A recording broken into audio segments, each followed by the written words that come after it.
台南做镇申请予大学生来社区做散工，透过少年人加入到社区，带动社区的活力。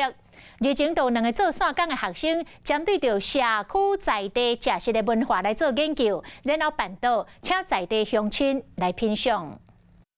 大店的菜色是即摆做定公馆社区2个临时工所计划的，因根据食食文化调查成果，请社区厨房来主持大人爱食的共餐料理，让大家当怀念过去的古早味。就是我们觉得每个人心中一定有自己的属于自己的一道菜。这2个临时工是社区向教育部申请计划争取的重要能力，除了协助社区带来新想法，毛山顶的青少年有安全的 暑假工课，我们这一次除了开发菜单之外呢，还有就是做一些结合社区产物或者是特色的文创产品。即摆古早味办桌只是公馆社区练习，所以来卖规划阿嬷的手路菜来办桌，希望透过有少年人加入社区，会当带动社区活力。